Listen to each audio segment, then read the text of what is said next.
List में अगर आप जा कर के मेरा वीडियो देख लेते हैं, फिटर थ्योरी का हम लगभग चैप्टर को पढ़ाने का प्रयास किए हैं। तो वो कॉन्सेप्ट क्लियर क्लास है और लगभग सभी टॉपिक पे हम चर्चा किए हैं। बहुत शॉर्ट में किस प्रकार से क्वेश्चन आता है, कैसे यूज होता है, कोई भी रॉ मटेरियल का हो या किसी टूल्स का हो या कहाँ पे यूज होता है, मतलब ये समझ जाइए ऑब्जेक्टिव टाइप में जो भी सवाल आते हैं आपका सीबीटी एग्ज़ाम में, अगर वो मेरा क्लास देख लेते हैं तो हद तक आप सवाल को सॉल्व कर सकते हैं सीबीटी एग्ज़ाम में। देखने का अगर इच्छा करेगा तो एक बार देख लीजिएगा आप लोग, फिर फीडबैक दीजिएगा। किसी प्रकार का अगर कमी बेसी होगा तो हमको बताइएगा, हम उसको सुधार करने का प्रयास करेंगे। बाकी आज जो अपना चल रहा है ऑब्जेक्टिव टाइप का क्वेश्चन फिटर जो हमने मी से लिए हुए हैं, सवाल नंबर 44 है आज, उस पर अपना लोग चर्चा करने जा रहे हैं। आज का जो सवाल है, कह रहा है सवाल में, चेन ड्रिलिंग के बाद मटेरियल को अलग करने के लिए किस छेनी का प्रयोग किया जाता है। चेन ड्रिलिंग समझ रहे होंगे आप लोग, ये हमारा जॉब है, इस पे हम ड्रिलिंग कर देते हैं। ये जो एक लाइन में कर रहे हैं, एक सीक्वेंस में जो ये कर रहे हैं ड्रिलिंग, इसी को कहते हैं चेन ड्रिलिंग। ठीक है, इसमें जो एक्स्ट्रा मटेरियल है ना, इसको हटाने के लिए, जैसे यहाँ पे अगर ड्रिलिंग किए हैं, थोड़ा बहुत मटेरियल यहाँ बीच बीच में आ जाता है ड्रिलिंग करते समय, इस मटेरियल को हटाने के लिए अपना लोग जो उपयोग करते हैं वो वेब चीजल का प्रयोग करते हैं। ठीक है, अगला सवाल देख लेते हैं फिर। 55 नंबर में कह रहा है, लकड़ी का काम करने वाले आरी के दांतों को तेज करने के लिए किस फाइल का प्रयोग करते हैं। फाइल का प्रयोग करके आप वो आरी जो होता है, लकड़ी वगैरह जो काटते हैं, कारपेंटर वगैरह जो लकड़ी काटते हैं, या बड़ा बड़ा आरी होता है, देखे होंगे आप लोग, गांव घर में भी लकड़ी को काटा जाता है। पहले ज़माने में कारपेंटर वगैरह लकड़ी को काटने के लिए आरी का प्रयोग किया जाता था। उस आरी में कभी कभी धार ख़त्म हो जाता था, कम हो जाता था, तो उसके लिए एक फाइल रखता था वो लोग, जिससे उसको धार किया जाता था। आप लोग देखे होंगे। उस आरी में जो है धार करने के लिए अपना लोग मिल सॉ फाइल का प्रयोग करते हैं। इसको अपना लोग कभी कभी है ना टिंकर फाइल भी कहते हैं, है ना, टिंकर फाइल, टिंकर फाइल भी कहते हैं। एक और नाम है इसका ब्लॉक फाइल, है ना, ब्लॉक फाइल भी कहते हैं। टिंकर फाइल या ब्लॉक फाइल या मिल सॉ, है ना, फाइल भी कहते हैं। अगला सवाल देख लीजिए। 56 नंबर का जो सवाल है आपका, हथौड़े का वजन को दर्शाया जाता है। हथौड़ा देखें है ना, जैसे बॉल पिन, हैमर है ना, कोई भी हथौड़ा है, उसका जो वजन है कितना ग्राम का है वो दर्शाया रहता है चिक पर, है ना। किसी भी प्रकार का अगर हथौड़ा है जिसका काम करते हैं अपना लोग, उसका वजन जो दर्शाया हुआ रहता है चिक पर रहता है। ये बॉल टाइप का हुआ, ये फेस हुआ, ये हुआ चिक, यही हुआ हैंडल, है ना। यहाँ इस साइड में जहाँ पे ये हैंडल लगा होता है, यहीं पे एक आई होल भी होता है ना। तो यही चिक पर जो है, इस कितने ग्राम का है ये हथौड़ा, 250 ग्राम का है या फिर ½ kg का है, वो चिक पर दर्शाया हुआ रहता है। अगला देख लेते हैं।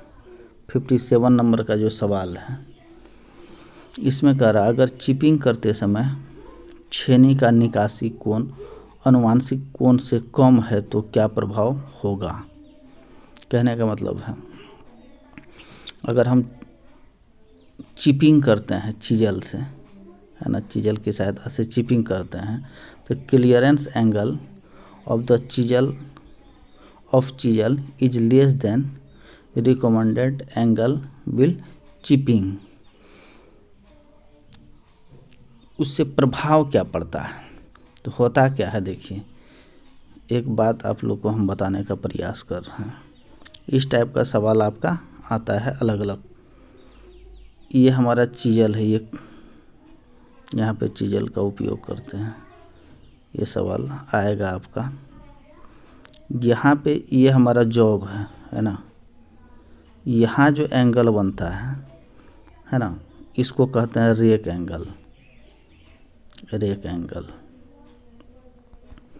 ये चीजल जहाँ पे काट रहा है इस जॉब को, जहाँ पे चीजल का प्रयोग कर रहे हैं इस जॉब पे, तो ये जो कटिंग यहाँ से यहाँ तक जो कर रहा है कटिंग, इसको कहते हैं कटिंग एंगल। अब चीजल का ये वाला हिस्सा, ये तो चीजल काट रहा है जिस जॉब को, ये कटिंग एंगल हो गया। यहाँ ऊपर में जो ये थोड़ा सा झुका हुआ है, इस जॉब के और इस चीजल के बीच में जो एंगल बन रहा है, इसको कहते हैं रेक एंगल। सबसे नीचे में जो ये वाला हिस्सा है, यहाँ जो एंगल बनता है, इसको कहते हैं क्लियरेंस एंगल। ठीक है, क्लियरेंस एंगल। अगर सवाल कह रहा है, अब इसको हम मिटा देते हैं थोड़ा सा। सवाल आपका कह रहा है चिपिंग करते समय छेनी का निकासी कोण अनुमानिक कोण से कम है ना। ये क्लियरेंस एंगल से कम है तो क्या प्रभाव पड़ेगा। अगर ये क्लियरेंस एंगल से कम है, ये झुका हुआ, ये क्लियरेंस एंगल जो है आपका यहाँ पे ये कम है, ये चीजल का साइज जो है यहाँ से है, झुका हुआ चीजल आपका अधिक है ना, इस पे आप हैमर अगर मारते हैं तब क्या होगा, चीजल फिसलेगा कि नहीं फिसलेगा, कटिंग कर पाएगा सही ढंग से, मारिएगा हथौड़ी फिसल जाएगा, है ना। यही सवाल आपसे पूछ रहा है इस एग्ज़ाम में, इस क्वेश्चन में। तो इस क्वेश्चन में जो सवाल पूछ रहा है उसका राइट आंसर हो जाएगा भैया ए, कटिंग एज घुस नहीं सकता है और चीजल फिसल जाएगा, है ना। अगला सवाल देख लीजिए क्या है, 58 नंबर का। इसमें कह रहा है आपका टूटे बिना तन्यता बलों के प्रभाव का विरोध करने वाली धातु की प्रॉपर्टीज़ का नाम है। प्रॉपर्टीज़ ऑफ मेटल, है ना, हम पढ़ाए हुए हैं, प्लेलिस्ट में है ना, धातुओं का गुण। उसमें आपका ये टोटल के बारे में बहुत ही आसान तरीक़ा से हम बताने का प्रयास किए हैं। आज सवाल तन्यता से पूछ रहा है, बिना टूटे तन्यता बलों के प्रभाव का विरोध करने वाली धातु की प्रॉपर्टीज़ का नाम बताइए, है ना। इसका तो राइट आंसर हो जाएगा टेनासिटी, है ना।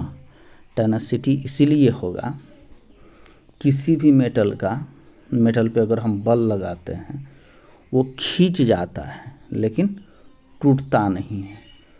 मतलब कोई भी टेंशन फोर्स अगर दे रहे हैं वो खींच जा रहा है लेकिन टूटेगा नहीं, उस वाले गुण को क्या कहते हैं अपना लोग, टेनासिटी, है ना। जब मेलेबिलिटी का गुण जिस धातु में होता है, कोई भी धातु पे अपना लोग चोट मार रहे हैं, ये फैल रहा है, इसका साइज फैलते जा रहा है, उस धातु में कौन सा गुण है, मेलेबिलिटी का गुण है। इलास्टिसिटी, है ना, इलास्टिसिटी समझ रहे हैं, रबड़ वगैरह में अगर खींचते हैं वो फिर उसी अवस्था में आ जाता है। ये खींच रहा है, फिर इसको छोड़ने पे, है ना, एक सीमित दूरी तक अगर हम खींच रहे हैं फिर इसी फॉर्म में आ जाएगा, उसमें कौन सा गुण है, इलास्टिसिटी का, है ना। ये हम बहुत अच्छे ढंग से पढ़ाए हुए हैं थ्योरी में, फीटर के थ्योरी में, आप प्लेलिस्ट में जाके देख सकते हैं, समझना आसान हो जाएगा मेरे ख्याल से। अगला है 59 का। इसमें पूछ रहा है एक्स के रूप में चिन्हित भाग का नाम बताइए। माइक्रोमीटर है ना, जिसको अपना लोग स्क्रू गेज भी कहते हैं। देखिए साइज को बताता है ना, साइज यहीं पे लिखा हुआ है ना, इसको क्या कहते हैं, यू फ्रेम कहते हैं ना। ये 50 से 75 mm तक का साइज का ये आपका माइक्रोमीटर है। 50 से 75 mm तक ये मेजर कर सकता है कोई भी माप को, है ना। इसके सभी पार्ट को आप जानते भी होंगे, हमको लग रहा है। ये वाले हिस्से को क्या कहते हैं? रेचिट कहते हैं ना। इसको क्या कहते हैं? थिम्बल कहते हैं, थिम्बल है ना। ये वाला हिस्सा को क्या कहते हैं? ये स्पेंडल है ना। ये स्पेंडल लॉक, यहीं पे जो है एक स्पेंडल लॉक होता है ना। अब बचा क्या यहाँ पे?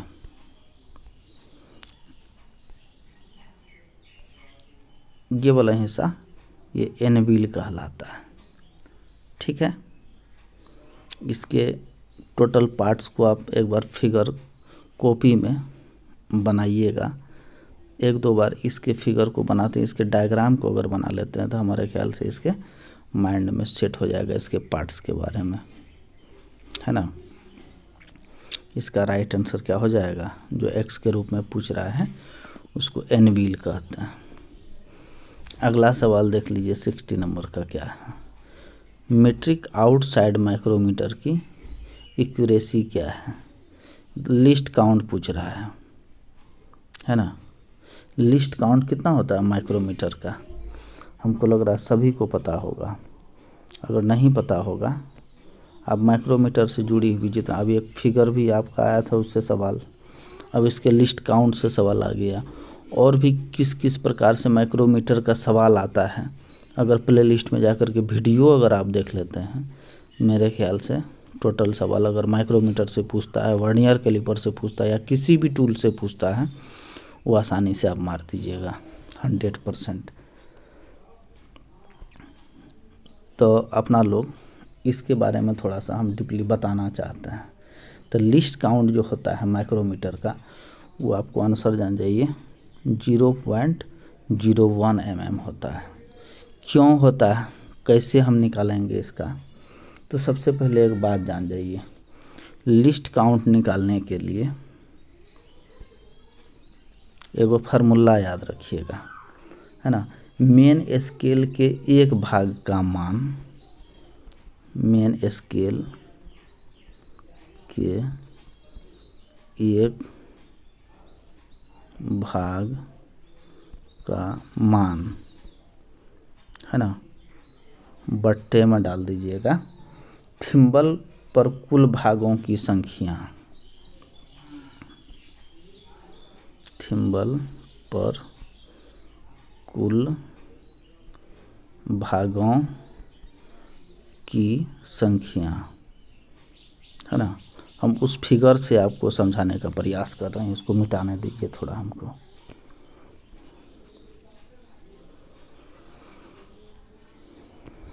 अब देखिए मेन स्केल, इसका जो मेन स्केल होता है ना, ये तो थिम्बल वाला स्केल है। ये जो आपका रीडिंग देख रहे हैं ये थिम्बल का है, ये मान थिम्बल का कुल भागों का मान यहीं पे रहेगा। मेन स्केल जो रहता है यहीं पे रहता है। रीडिंग आप लोग देखे होंगे माइक्रोमीटर, आप लोग देखिएगा यहीं बीचों बीच इसका मेन स्केल का मान रहता है। तो इस मेन स्केल में अगर मान लेते हैं यहाँ मेन स्केल का डिवीजन किया हुआ है ना सभी का, तो इस स्केल इस पॉइंट से इस पॉइंट तक का कितना mm का है वो, अगर मान लेते हैं 0.5 mm है, ठीक है। अब इस थिम्बल पे जो है मान टोटल एक चक्कर ये अगर घूमता है, ये थिम्बल एक चक्कर अगर घूमता है तो उसको घुमा के देख लीजिए। मान लेते हैं यहाँ 0 दिख रहा है, यहाँ 5 है, तो इसका मतलब क्या है ना, 0 है और 5 है सपोज, तो ये 50 mm ये हुआ, ठीक है। 50 mm हुआ ये, तो इसको गुना कर दीजिएगा 10 से, 10 मतलब में है ना, तो 10 से गुना करिएगा ना भैया। तो इसको जब गुना करिएगा 10 से तो क्या आएगा, 5/500 आएगा। इसको अगर आप काट देते हैं तो क्या आएगा आपका 1/100, ठीक है। तो इसको अगर आप दशमलव में करिएगा तो आपका क्या आएगा 0.01, है ना। तो 0.01 मतलब कम से कम ये जो है माइक्रोमीटर के द्वारा अपना लोग माप सकते हैं 0.01। जितना कम से कम जिस टूल्स के माध्यम से, मेजरमेंट टूल्स के माध्यम से अगर मापते हैं, वही उसका क्या कहलाता है, लीस्ट काउंट कहलाता है। ठीक है, यही सवाल आपसे पूछा जा रहा था इसमें, है ना। मीट्रिक आउटसाइड माइक्रोमीटर की एक्यूरेसी क्या है, लीस्ट काउंट क्या है, तो 0.01 mm। ठीक है भाई लोग, अगला सवाल देख लीजिए। x के रूप में चिन्हित भाग का नाम बताइए। अब ये x के रूप में जो ये आपको पूछ रहा है, इसके बारे में, इसका नाम पूछ रहा है। इसको तो सब लोग पहचानिए रहे होंगे, ये ड्रिल बिट। अब इसका यहाँ से यहाँ तक का जो है x के रूप में ये पूछ रहा है, इसका नाम क्या है। तो इसका आंसर जान जाइए पहले, सबसे पहले इसको कहते हैं, है ना, पॉइंट एंगल, है ना, पॉइंट एंगल कहते हैं, या इसको लिप एंगल भी कहते हैं। ठीक है ना, इस वाले भाग को या तो पॉइंट एंगल कहिए या लिप एंगल कहिए। ठीक है, ये वाले हिस्सा को कहते हैं फेस। अगर इस बार ये चीज़ पूछा है तो अगले बार कुछ और ही पूछ लेगा, तो आपको याद रहना चाहिए। ये वाले जो पार्ट है ना, इसको कहते हैं cutting angle, cutting edge, cutting edge, है ना, या इसको लिप भी कहते हैं कभी कभी, है ना। अब देख लीजिए, ये वाला जो हिस्सा है आपका, ये वाला हिस्सा, ये बॉडी क्लियरेंस है।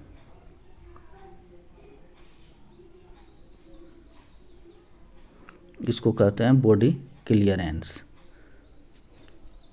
ये वाला जो है ये, इसको कहते हैं मार्जिन।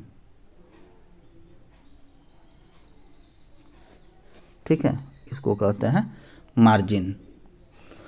ये वाला जो हिस्सा है ये, है ना, इसको कहते हैं लैंड।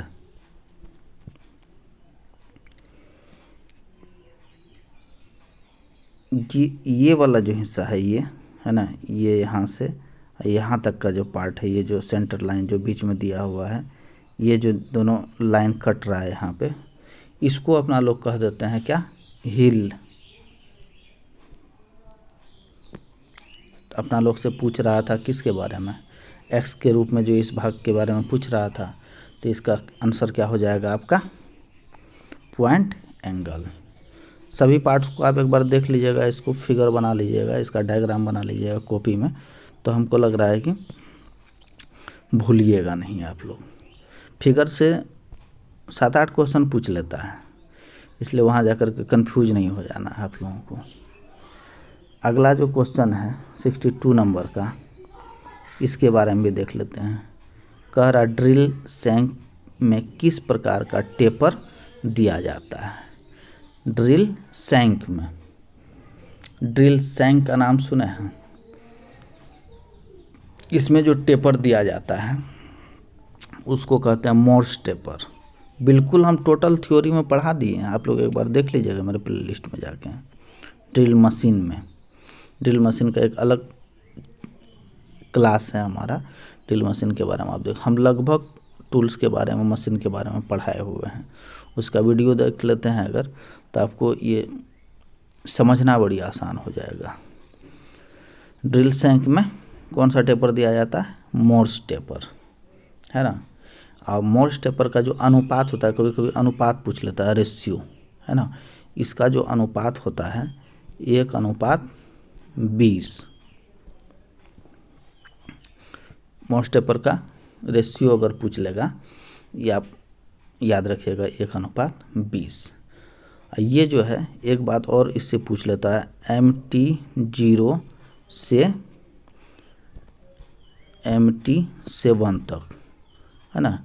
ये साइज है उसका, है ना, प्रकार कह लीजिए। तो कभी कभी पूछ लेगा मोर्स टेपर का कितने प्रकार होते हैं, तो आप वहाँ पे बता दीजिएगा इसके 8 प्रकार होते हैं। ठीक है, ये 2-3 बात हम बताने का प्रयास किए हैं, है ना। इसको आप लोग ध्यान से देख लीजिएगा, इसका नोट्स भी बना लेते हैं तो सही है। अगला 3 नंबर का जो क्वेश्चन है इसको भी देख लेते हैं। मशीन स्पेंडल से ड्रिल और सॉकेट निकालने के लिए किसका प्रयोग किया जाता है? मशीन स्पेंडल से ड्रिल मशीन में जो स्पेंडल लगा होता है, ड्रिल और सॉकेट निकालने के लिए किस चीज़ का प्रयोग किया जाता है? इसका तो आंसर हो जाएगा ड्रिफ्ट। इतना तो याद रखिए। इस प्रकार